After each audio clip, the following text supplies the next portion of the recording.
Hello everyone, मैं हूं हर्ष और आप देख रहे हैं माध्यम.com का यूट्यूब प्लेटफॉर्म, जहां पर हम आपके लिए लेके आते हैं नॉर्थ इंडिया की बेस्ट लोकेशंस। चाहे वो कॉमर्शियल स्पेस हो, ऑफिस स्पेस हो या फिर रेजिडेंशियल अपार्टमेंट्स, हम आपके लिए लेके आते हैं ढेर सारे ऑफर्स, वो भी बिल्कुल अफोर्डेबल रेट्स पर। और आज की हमारी वीडियो होने जा रही है खास, क्योंकि आज हम आपको देने जा रहे हैं बहुत ही इंपॉर्टेंट इन्फॉर्मेशन। अगर आप प्लान कर रहे हैं नोएडा जैसी लोकेशन में प्रॉपर्टी लेने का, तो इस वीडियो को एंड तक देखें। जैसा कि हम सब जानते हैं कि आजकल नोएडा जैसी लोकेशन पे प्रॉपर्टीज़ अपने supreme modern atmosphere, excellent connectivity, over the top amenities के चलते कितनी डिमांड में है। इसी वजह से कहीं आप प्रॉपर्टी चूज़ करने में गलती ना कर दें और बाद में आपको पछताना ना पड़े, हम आपको बताएंगे कि नोएडा में प्रॉपर्टी लेते समय किन किन चीज़ों का ध्यान रखना ज़रूरी है।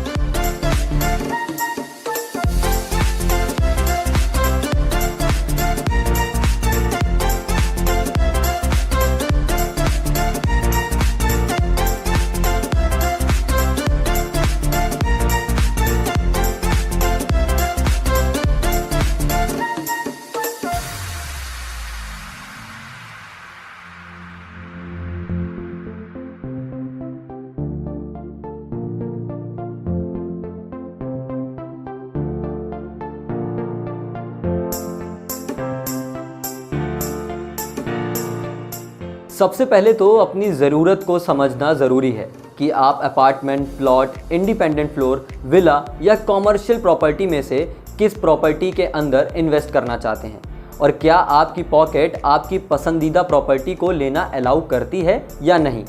बजट सेट करते ही आपको एक क्लियर पिक्चर मिल जाएगी कि आपकी मंथली इंस्टॉलमेंट क्या पड़ेगी, डाउन पेमेंट कितनी होगी और कितना और फंड आपको अरेंज करना पड़ेगा।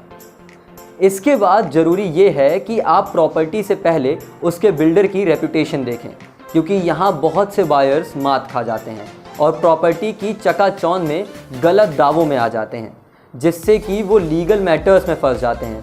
और अगर बिल्डर अच्छा होगा तो सब कुछ सही होगा, जैसे मटेरियल की क्वालिटी भी लाजवाब होगी, जिसकी वजह से घर बाहर से ही नहीं अंदर से भी मजबूत होगा और जो भी एमिनिटीज़ का प्रॉमिस किया जाएगा वो भी आपको ज़रूर मिलेंगी। साथ ही साथ लोकेशन ऐसी चीज़ है जो प्रॉपर्टी को अच्छा बुरा तय करती है। मान लीजिए अगर प्रॉपर्टी ऐसे सेक्टर के आसपास लोकेटेड है जहां बहुत ट्रैफिक इश्यूज़ हैं, तो ये आपके लिए सबसे बड़ा रेड सिग्नल है। आप उस प्रॉपर्टी के बारे में दोबारा विचार बनाएं। एक बार ये सब सिलेक्ट कर लिया, फिर आप प्रॉपर्टी की फैसिलिटीज़ को कंपेयर कर सकते हैं, जैसे एक्स्ट्रा स्पेस हो या parking area, near by locality, retail shops, commercial area, drainage sewer system और सिक्योरिटी। तो अब आते हैं प्रॉपर्टी की फ्यूचरिस्टिक ग्रोथ और आगे तक चलने वाले फ़ायदों पे। ये तो आप सब समझते हैं कि नोएडा के सेक्टर्स अलग अलग लोकेलिटीज़ में बटे हुए हैं, जैसे कुछ सेक्टर्स नोएडा एक्सप्रेसवे के करीब हैं तो कुछ नोएडा एक्सटेंशन और ग्रेटर नोएडा के। और इसी तरह से इन सेक्टर में बनी हुई प्रॉपर्टीज़ के प्राइस और एनुअल चार्जेस भी अलग अलग हैं। आपको देखना ये है कि कौन सी प्रॉपर्टी आपको बेटर फ्यूचर रिटर्न्स और बेटर रीसेल वैल्यू दे पाएगी और क्या आपके लिए उसको खरीदना सही रहेगा या नहीं।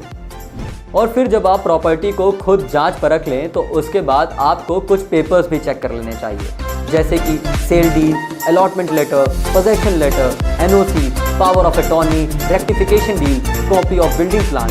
और ये सब चीज़ें देखने के बाद अगर आप खुद ना समझ पाएँ तो बेस्ट है कि किसी रियल एस्टेट प्रोफेशनल जैसे कि माध्यम.com की हेल्प लें, क्योंकि जल्दबाजी में कभी कभी आप टर्म्स एंड कंडीशंस को समझना भूल जाते हैं, जो कि आपको बहुत बड़ी दिक्कत में डाल सकता है। तो चाहे आप फ्लैट लेने का सपना देखें या अपार्टमेंट, प्लॉट या फिर किसी विला जैसी प्रॉपर्टी का, सबसे ज़रूरी है सपने को सच बनाने के लिए आंखें और दिमाग खोल के फिर ही किसी डिसीजन पे पहुंचना।